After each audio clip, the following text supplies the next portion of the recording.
I've heard from you several seconds ago that you're a comic book freak. I've been How reading. so? I was born in Jamaica, and for many years we just drove around the States, and so I learned to read actually by reading comics in the '60s in America. So in you the back spoke of with a a lot car. of exclamation points. I And explained what did. you were doing at all points. I was very, very active and three-dimensional with my behavior. Yeah.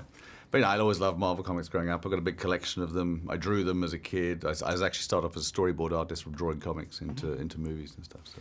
In 1978, Muhammad Ali fought Superman That's against right. the evil Wrath-Up from the planet Scrub. Neil Adams, wasn't yeah. it? I think. Yeah, Neil Adams drew and penciled. Are you sad that you didn't get to make that movie? Muhammad Ali fighting Superman. I've on a tried foreign to, planet. years and years ago, I tried to make comic book movies and no one was interested. I tried to do Doctor Strange back in the early 80s. I tried to do Spider-Man with Jim Cameron producing in the early 90s. It was just too expensive to make those movies in those days. Nowadays, they're It's too very well expensive made. not to. Yeah, that's true.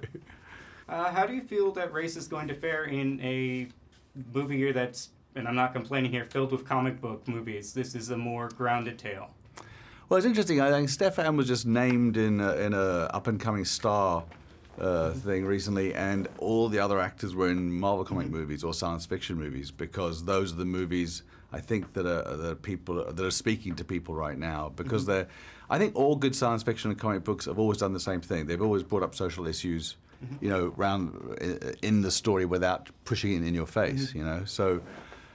It feels it's a larger than life story. You've seen the film; it's quite a big epic movie. I have a style that's sort of based on big visuals. I think like that. I mean, there's a certain. If it wasn't a true story, it might feel like a comic book. Yeah. Actually.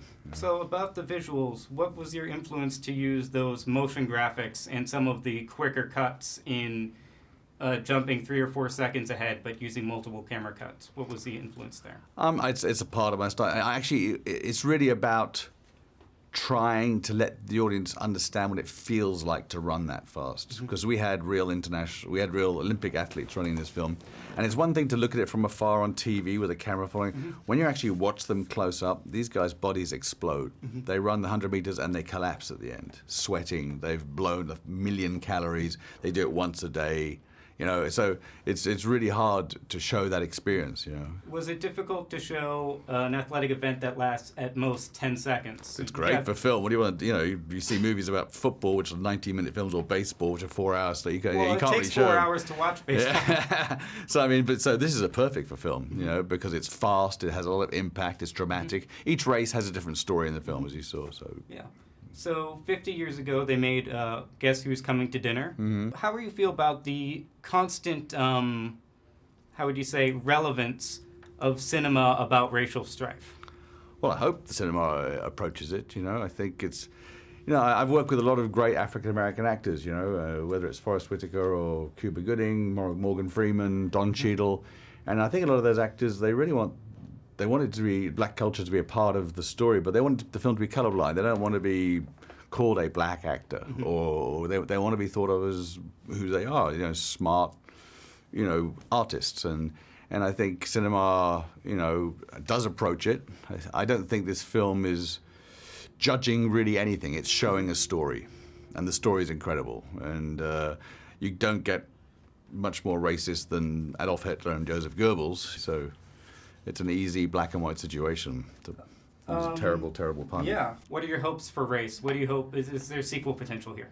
I don't know. There's many stories about Jesse Owens. His childhood was incredible and very tough. I mean, I think it's one of the reasons why he kept his cool in this situation.